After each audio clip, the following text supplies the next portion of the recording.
What is up, everybody? This is the Chicago Sports Talk, Michael, back at it again with a statement video that I want to get into it. And I'm going to address the fans because apparently there's been a whole let's crucify Michael because he's going after a fan that has a different opinion. And I just want to give you my reason why. Bears fans, and there's the fan base is already divided. There's two sides of the table. You got the other side that believes that we should continue to build around Justin Fields and trade that first overall pick to get a probably a bigger haul than what you did the previous year. And there are some Bears fans that are like, you know what? We've seen enough of Justin Fields. Let's do the smart thing, reset the quarterback clock or reset the quarterback contract or however you want to say it, and take a new quarterback. You don't have to pay the quarterback right away because, he's on a rookie deal and you're paying him pennies comparing to what other quarterbacks will be getting. So those are the two sides of the table. One that believes that we should continue to build around Justin Fields, which should be the smartest option if you are a Bears fan. Or there's Bears fans that want to reset the quarterback clock all over again. And I just want to say, let's turn back the clocks to 2017. The Bears at the time traded up with the 49ers, and because they were looking to get a quarterback, they took Mitch Trubisky with the second overall pick, which they traded with the 49ers to get. That was the time the Bears had John Fox as their head coach. Then Mitch's first year, which Mike Glennon started the whole week one, and Mike Glennon got benched because he played absolutely awful. We threw Mitch Trubisky in a bad situation of his development. His best receiver was Joshua Bellamy that year. I guarantee you half of NFL fans of other teams, unless you're a diehard Chicago Bears fan like I am, you absolutely do not know or have heard of Joshua Bellamy. And if you do know, you either play Madden a lot or you're a diehard Chicago Bears fan. That was his best receiver that whole year, Joshua Bellamy. The Bears went 5-11 to finish off the season. They fired John Fox. They brung in Matt Nagy. And guess what happened Matt Nagy's first year? The Bears went 12-4, and the famous double doink happened. And it was a fun time being a Bears fan that year. I'll say that much. I wish I would have done YouTube back then because that was a fun year to be a Bears fan. I'll say that much. And then 2019, when we had expectations, me being included because I had the Bears going all the way to the Super Bowl after that spectacular year and Matt Nagy winning head coach of the year. Matt Nagy, you saw regression from this entire team, this coaching staff, and Mitch Trubisky had a couple. Not had a couple. He had regression that year. The Bears went 8-8 that year, and they missed the playoffs. And there was question marks speculating around Mitch Trubisky. I remember, let's go back, let's turn the clock back to that offseason where the Bears were wanting to bring in quarterback competition when everybody just said, you know what, let's just draft a quarterback in the second round because we didn't have a first round pick at the time. It was Joe Burrow when Tua was lighting up the league before he got not the college league before he got hurt. So there were a lot of people that wanted Joe Burrow because they believed Joe Burrow would fall in the second round because of Tua's talent. And he was lining up the league at the time. There was people that wanted Jalen Hurts. There was people that wanted Jordan Love at the time. I wouldn't be I would have not been fine with it, but at the time, Bears fans were fine with that. But we didn't draft a quarterback that year. We stuck with Mitch Trubisky for one more season. And we decided to bring a open competition to the Chicago Bears. It was between Cam Newton, Nick Foles, and Andy Dalton. Who do the Bears decide to get that year?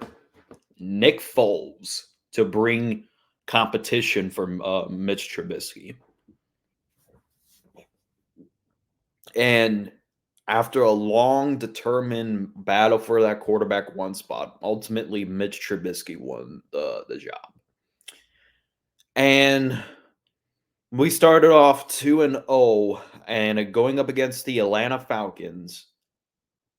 And Mitch threw a bad interception. Matt Nagy decides to bench him, which was a stupid move for Nick Foles because even if had the Bears lost that game, it was still way too early, in my critical opinion, to make a quarterback switch. It started off well. It seemed very promising, 5-1. You would assume that the Bears would make the playoffs. Well, they ultimately did, but they didn't have a they were the last seed, which was the 7th seed, but we'll get into that. But 5-1, we started to collapse together. We were losing, I believe we lost 7 games in a row with Nick Foles, and then Nick Foles gets hurt. We brought back Mitch Trubisky. We were on a game winning streak, and he got us the playoffs, and we had to rely on the Cardinals losing to the Rams. And to be honest, it really wasn't fun watching the Chicago Bears in the playoffs that year because they got backshotted on Nickelodeon by the New Orleans Saints. And then once again, they decided to say, you know what, let's move on from quarterback Mitch Trubisky and still keep the current the head coach Matt Nagy and the current general manager Ryan Pace. Mitch Trubisky ended up leaving and going to the Buffalo Bills.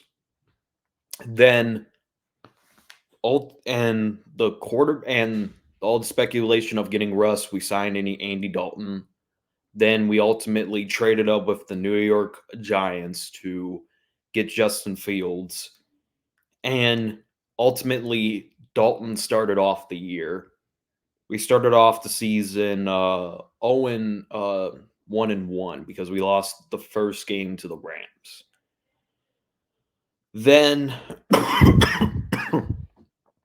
Andy Dalton gets hurt.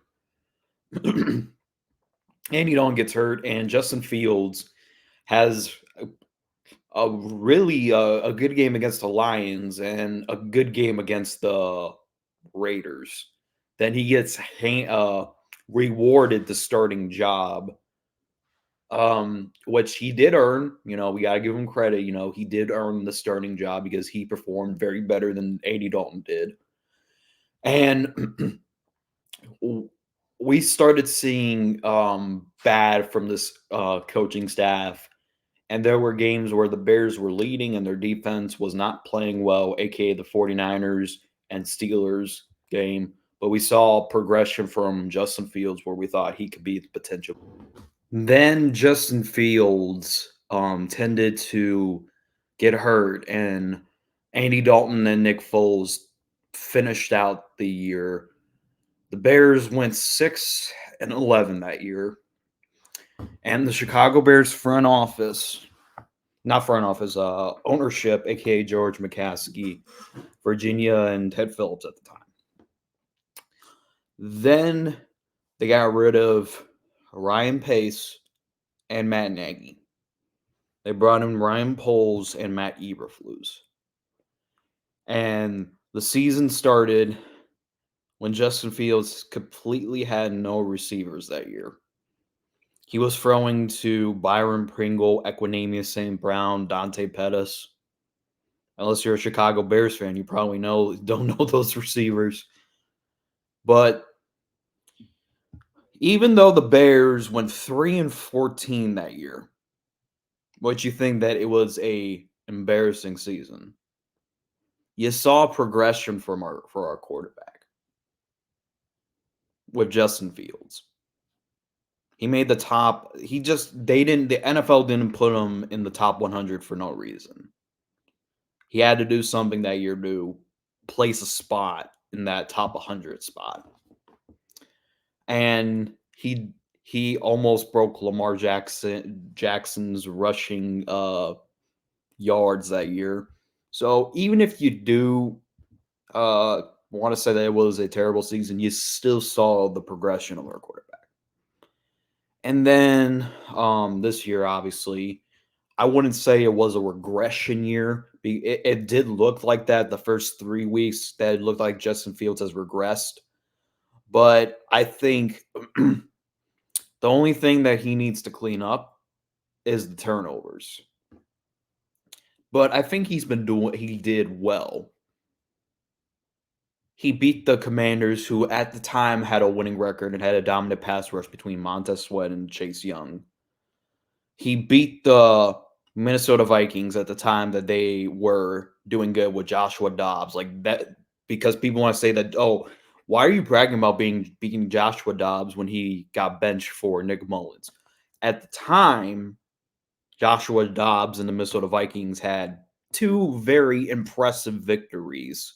And even the loss against the Broncos, they actually almost came out with the win there. So it's not all bad that we beat the Minnesota Vikings. Yeah, we only scored field goals, but at the end of the day, a win is a bloody win. Then Justin Fields beat the Detroit Lions, who are in the NFC Championship, which we should have swept them. And we beat the Justin Fields beat the Arizona Cardinals, and I know that's not saying much, but when they had Kyler Murray, they were in games and they beat the Philadelphia Eagles, who made it all the way to the Super Bowl last year. And they pretty much kept the same roster. They just added a few new pieces to it. And Justin Fields beat that team. And he beat the Atlanta Falcons at the time, had a top tier defense, and were in the playoff hunt. So I see progression from our I don't see anything regressing for our quarterback to want to say, you know what, let's reset the quarterback clock and take Caleb Williams. And this offseason, there's going to be a lot of questions, and I'm pretty sure this will not be my last video talking about it. The definition of insanity is you don't learn from your previous mistakes. And if the Bears do indeed take Caleb Williams or a different quarterback, and because we have to remember, Kevin Warren does not want the Bears not missing the playoffs and be okay with, okay, at least our quarterback is developing. Just my critical opinion, folks. Last year, if the Bears were going to do that and the front office would be like, okay, we understand, which would have been this year when they had the first overall pick and they could have taken Bryce Young or CJ Stroud. This time, it's either you hit or you miss, because I love when people say that, oh, just let them draft their guy and their jobs are safe. No, that's not the case. Unless Caleb Williams, Drake May, or any of the quarterbacks have an Andrew Luck or CJ Stroud year, the Bears can be set to have another terrible season next year with that rookie quarterback. Because it's very rare you see rookie quarterbacks break out in year one. Very rare. And The reason why I want us to keep Justin Fields is because I didn't see any regression. Is he a perfect quarterback? No. There's stuff that he needs to prove.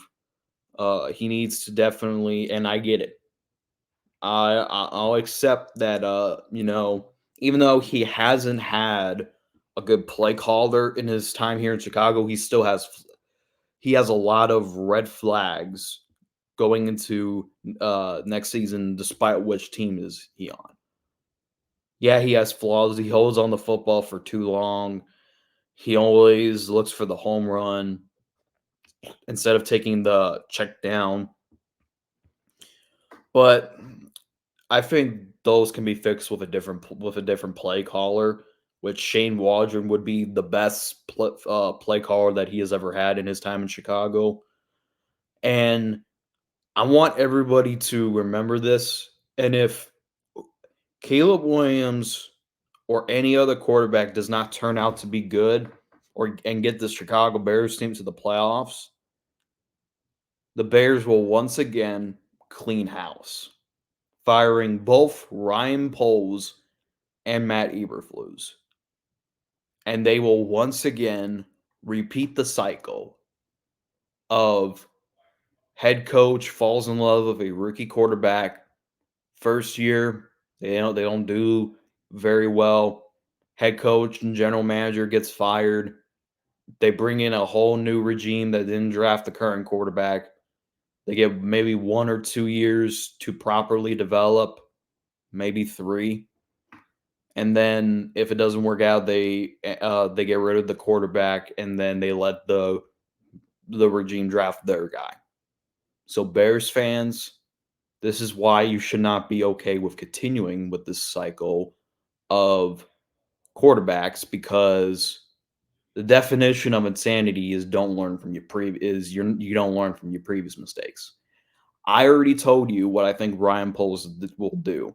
All the speculation that the Bears will take Caleb Williams is only going to build up that trade offer. And there's going to be a lot of desperate teams in this draft. I guarantee it. They're going to try to give the Bears an offer that they can't refuse. So whoever that team is, they're going to be very desperate to get Caleb Williams. And they'll do everything in their power to make sure that they end up with that first overall pick. So whether you are okay with Justin Fields, whether you're not okay with Justin Fields, the best way to go is to have future first round picks. And the reason why I say that is because those future first round picks could potentially help your team in the future. Because even if you want to take Justin Fields out the conversation, you still can draft a quarterback in the later rounds. Jordan Travis. Who else? I believe Tua's brother is entering this year's draft, so you could draft him. So you could still draft a quarterback in the later rounds, but if there's a haul and there's an offer you can't refuse, you got to take that offer, which you have to build your team for the draft like the Eagles did, like the 49ers did. You have to build a team for the draft. And the Bears currently only they don't have a second round pick because of the Montez Sweat trade. And people want to say, "Oh, you could trade Justin Fields and get a second and a third round pick."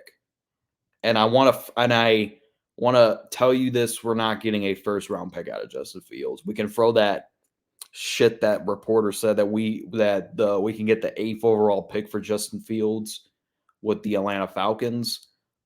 Just because he says that does not mean it's going to happen. We're not getting a first round pick. At the bare minimum, you're getting a second and a third round pick for Justin Fields. With the first overall pick, which you could trade down, you're going to get massive, and I repeat, the biggest haul. That's even bigger than last year.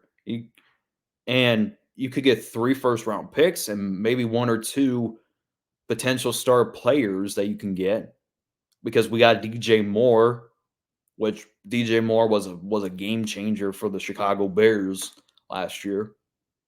So I want Bears fans to think that if you go down the Caleb Williams route, you're basically saying that you trust him to get you out of this mess because the Bears have a lot of holes of their team. They need to address the center because the Lucas Patrick experiment failed. They need a center in this year's draft. They need a right tackle to compete with Braxton Jones for the left tackle position. We possibly need offensive lineman depth. We need a complementary wide receiver that's right next to DJ Moore. We obviously need a tight end because Shane Waldron's system consistent of double tight end play designs. So either Caleb Williams can come in with maybe one or two of those things potentially get addressed either in the draft or free agency, most likely. And he winds up overcoming those obstacles and not having future first round picks to build around this team for the near future. You trust him to get you out of the mess that you created. And he has to do it his first year. Otherwise, the cycle will once again repeat. So Bears fans, I want you really to think about this. If you disagree with me, that's fine. If you do, then great. But anyways, that's all for today's video. As always, thanks for watching.